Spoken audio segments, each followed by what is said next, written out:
ऐसी बानी बोलिए जमकर झगड़ा हो, पर उससे न बोलिए जो आपसे तगड़ा हो। शायद यूके उस दौर से बाहर ही नहीं आया जब उसके शासन का सूर्यास्त नहीं होता था, यानी उसका राज्य इतना बड़ा था कि सूर्य हमेशा कहीं न कहीं उसके राज्य में उगा ही रहता था। 40 दिन में ही लिज ट्रस की कुर्सी हो गई डमाडोल। ऊपर से भारत ने ताबड़तोड़ एक्शन ले लिया है, बहुत महंगा पड़ रहा है लिज ट्रस को, और अब तो लिज ट्रस भारत बात मानने को भी तैयार दिख रही है। जानेंगे भारत से पंगा लेना कितना महंगा पड़ा है। फ्री ट्रेड एग्रीमेंट और उसके ऊपर से लिज ट्रस के कैबिनेट ने जिस तरीके से भारत का अपमान किया, असर अब दिख रहा है। आइए जानते हैं इन खबरों को विस्तार से। ब्रिटेन की प्रधानमंत्री बनी लिज ट्रस लगभग 40 दिन हो गए और 40 दिन के अंदर उनकी कुर्सी डमाडोल हो रही है, और ये डमाडोल पार्टी के भीतर ही शुरू हो चुका है। बागी सुर बहुत ज्यादा बढ़ गए हैं, बगावत बढ़ गई है। अभी जो पार्टी में है अभी जो कुर्सी पे चढ़ी हुई है कंजर्वेटिव पार्टी, उसके सांसद बैठक कर रहे हैं कि पीएम ट्रस को कैसे हटाया जाए, और इन सब के बीच में पीएम की रेस में भारतवंशी सांसद ऋषि सुनक की दावेदारी और मजबूत हो गई है। आपको बता दें, इस पर तो कथित तौर पर सट्टे भी लगने शुरू हो गए हैं कि ऋषि सुनक बनेंगे अगले पीएम। कंजर्वेटिव पार्टी के सांसदों का मानना है कि जल्दी से जल्दी ट्रस को हटाओ, अगर ट्रस को नहीं हटाया तो पार्टी की छवि भी जनता के सामने बहुत खराब हो जाएगी। ट्रस सरकार ने जो मिनी बजट लाया है उसने एकदम से गलत संदेश दिया है, ऊपर से अपने ही वित्त मंत्री क्वासी को भी बर्खास्त कर दिया, जिससे और भी गलत संदेश चला गया। और आपको बता दें, बागी सांसदों की संख्या बहुत ज्यादा बताई जा रही है जो लिज ट्रस को हटाना चाह रहे हैं। अब यही सांसद ये कह रहे हैं कि वित्तीय मामलों में सुनक के आगे कोई नहीं टिकता है, और कंजर्वेटिव में ऐसा कोई सांसद नहीं है जो ऋषि सुनक की बराबरी कर सके। इस वक्त हालात देखेंगे तो ब्रिटिश पाउंड डॉलर के मुकाबले में एकदम निचले स्तर पर पहुंच चुकी है। पेट्रोल डीजल का दाम भी बढ़ चुका है, मिडिल क्लास में गुस्सा भी बढ़ चुका है। ऊपर से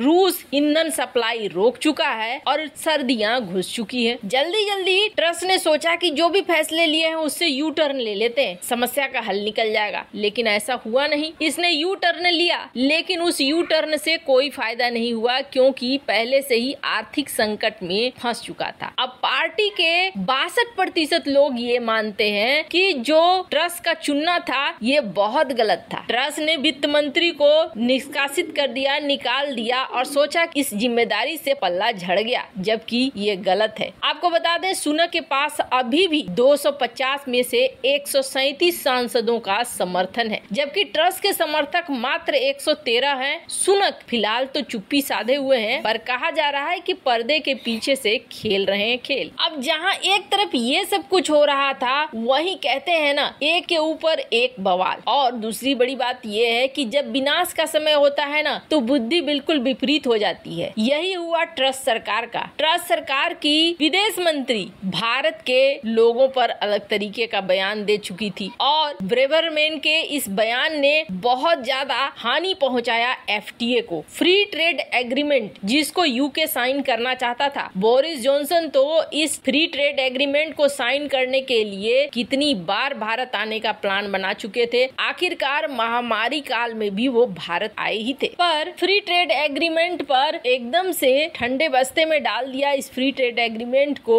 यूके की नई प्राइम मिनिस्टर और उसकी कैबिनेट ने, ये कह के कि इससे हमारे हितों का समझौता नहीं होता है। अब दरअसल इकोनॉमी गिर रही है, मुद्रा की करेंसी की वैल्यू भी गिर रही है। ऐसे में यूके को खुद ही समझ में नहीं आ रहा है कि उसे हैंडल कैसे करना है, अपनी अर्थव्यवस्था को बचाना कैसे है, क्योंकि अमेरिका के पीछे भी चलना है। पर यहाँ उन्होंने सबसे बड़ी गलती कर दी भारत से पंगा लेकर। अभी भी उनके दिमाग में ऐसा लगता है जैसे भारत वही गुलाम भारत है, जबकि आज का भारत बदल चुका है। भारत की विदेश नीति एकदम से बदल चुकी है। जैसे ही यूके ने ये कहा कि फ्री ट्रेड एग्रीमेंट हम तभी साइन करेंगे, दिवाली तक का साइन करने के लिए कोई हड़बड़ी नहीं है, जब तक हमको ये नहीं लगता है कि यूके के लिए ये फायदेमंद है। भारत ने भी ये कहा कि ठीक है, $530 मिलियन का जो हम निवेश करने वाले हैं, हम भी सोच समझ कर करेंगे कि अभी ये करना चाहिए या नहीं करना चाहिए। ये तो छोटी मोटी बातें थी, लेकिन अब जो किया गया है है, अब वो एकदम बड़ा सा धमाल है जो यूके के ऊपर एकदम बम की तरफ फूट रहा है। आखिरकार घुटनों पे आ गई है लिज ट्रस सरकार। एक तो ये ट्रस सरकार जाएगी वो तय है, लेकिन जाने से पहले भारत ने अपनी बात मनवाना शुरू कर दिया है, ये बहुत बड़ी बात है। दरअसल यूके में भारत की एक बड़ी कंपनी है जिसे सभी जानते हैं, टाटा स्टील। टाटा स्टील का प्लांट है। इस टाटा स्टील के प्लांट से हजारों लोगों को यूके में नौकरियां मिली हुई है। ये जो स्क्रीन पर देख रहे हैं मैप, ये यूरोप के देश हैं। यूरोप के देशों में अब स्टील की कंपनियां अपना स्टील प्रोडक्शन घटा रही हैं और ये स्टील प्रोडक्शन लगातार घटते हुए देखा जा रहा है। स्टील प्रोडक्शन घटाने के पीछे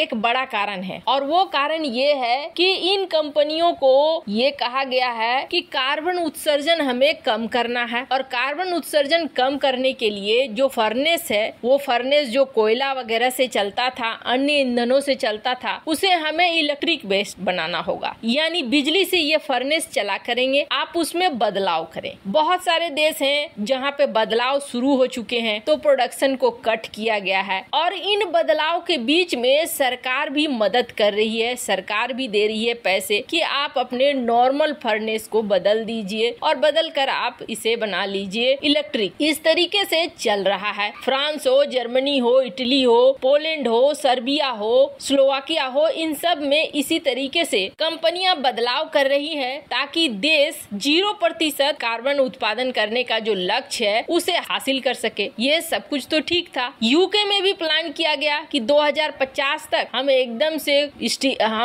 से कार्बन उत्सर्जन 0% करेंगे और इसके लिए कंपनियों को कह दिया गया आप फर्नेस को बदल लीजिए। लेकिन ये कंपनियां फर्नेस को खुद अपने दम पर बदले, इसके लिए सरकार कोई भी खर्चा देने को तैयार नहीं है। अब यहाँ पर टाटा स्टील ने कहा है कि आप हमें या तो आधा पैसा दो, हमारे 2 फर्नेस है जिसको बदलने में हमें $3 बिलियन लगेगा, $3 बिलियन में से कम आधा दो। अगर आप आधा भी नहीं देते हो तो हम अपनी कंपनी को निकाल कर ले जाएंगे, हम यहाँ से बाहर हो जाएंगे। अब ऐसा क्यों? ऐसे तो कंपनी को भी लॉस होगा, आप सोचेंगे। तो आपको बता दें, कंपनी को कोई खास प्रॉफिट काफी समय से नहीं हो रहा है, लेकिन चूंकि टाटा ग्रुप हमेशा ये मानती है कि अगर आसपास के लोगों को रोजगार मिलता है और सरकार की मदद भी है तो कंपनी चाहे ज्यादा प्रॉफिट कमाए या ना कमाए, लेकिन कंपनी को बंद नहीं करना चाहिए ताकि लोगों को खर्चा मिलता रहे, लोगों का जीवन यापन चलता रहे, उन्हें कोई परेशानी न हो। यही वजह है कि टाटा स्टील ने अब कह दिया है कि आप अगर हमें पैसे नहीं दोगे तो फिर हम यहाँ से निकल जाएंगे, क्योंकि दिख रहा है कि लिज ट्रस सरकार भी अब यहाँ मानने को तैयार नहीं है, पैसे देने को तैयार नहीं है। इसका जिस तरीके से भारत दबाव बना रहा है, अब कहना इनका ये है कि अभी भी भारत और यूके के बीच फ्री ट्रेड एग्रीमेंट साइन हो सकता है दिवाली तक, और ये यूके के